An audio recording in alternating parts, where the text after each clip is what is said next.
নমস্কার বন্ধুরা, আশা করি আপনারা ভালো আছেন, আমিও ভালো আছি। তো আজকে আমি বানাচ্ছি মটন মশলা। তো মটন মশলাটা কিভাবে বানাবো আপনাদের দেখাবো। তো আমি মটনটা আগে একটু বয়েল করে নিয়েছি, আর কিভাবে বানাচ্ছি আপনাদের দেখাচ্ছি। তো আমি কড়াই বসিয়ে দিচ্ছি।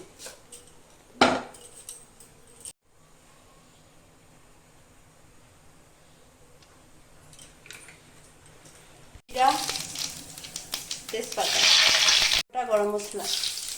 মটন নিয়েছি, সেজন্য আমি 2টা বড় সাইজের পেঁয়াজ নিয়েছি, এটা আমি ফোড়ন দিয়ে দিব।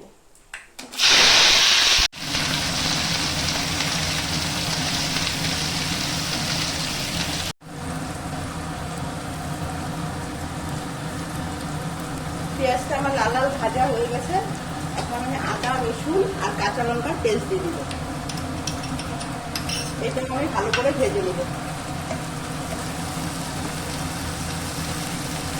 তো আদা, রসুন, পেঁয়াজ আমার ভালো করে ভাজা হয়ে গেছে।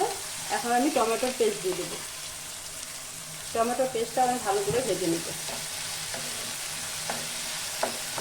একটা ভাজা মশলা বানিয়ে নিব। গোটা গরম মশলা নিয়েছি, একটা তেজপাতা নিয়েছি, জিরা নিয়েছি, মৌরি নিয়েছি, ধনিয়া নিয়েছি আর গোলমরিচ নিয়েছি। একসাথে আমি সব ভেজে নেব।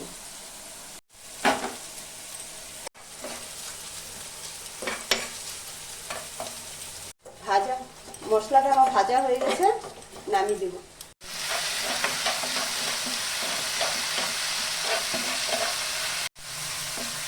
টমেটোর, পেঁয়াজ, রসুন, আদা সব ভাজা হয়ে গেছে। আমি এখন মটনটা দিয়ে দিব।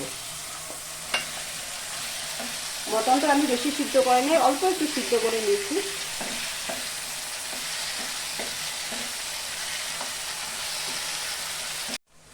আন্দাজ মতন লবণ দিয়ে দিব, পরিমাণ মতো হলুদ দিয়ে দিব,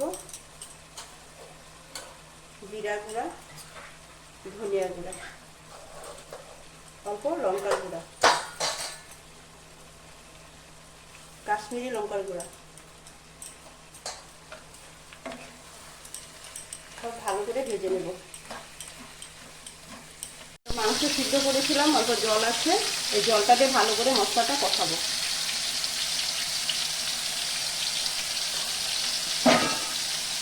অল্প ঢেকে দেব।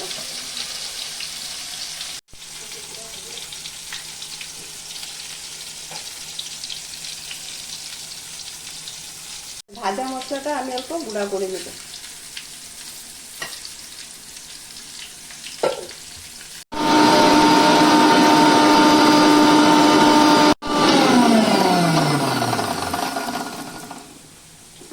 তো ভাজা মশলাটা আমি পাউডার করে নিয়েছি।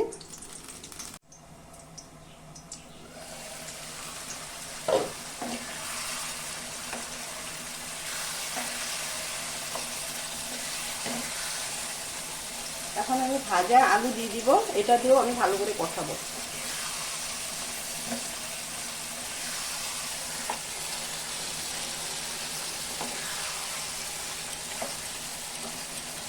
আলু, মটন সব আমার কষানো হয়ে গেছে। আমি এখন ভাজা মশলা দিয়ে দিব।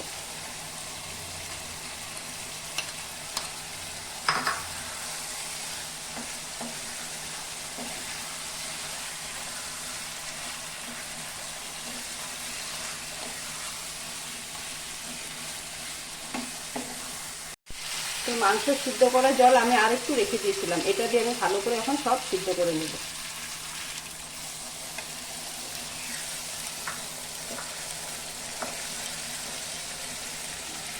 পনেরো মিনিটের মতন আমি ঢেকে দিব।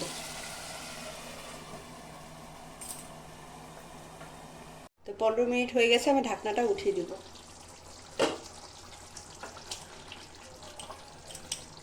তো মটন মশলাটা আমার হয়ে গেছে। তো আপনারা এটা পোলাও, রুটি, পরোটা সব দিয়ে খেতে পারবেন, খুব সুন্দর হয় খেতে। তো মটন মশলা রেসিপিটা আপনাদের কীরকম লেগেছে তো আপনারা কমেন্ট করে জানাবেন, আর আমার চ্যানেলটা সাবস্ক্রাইব করবেন।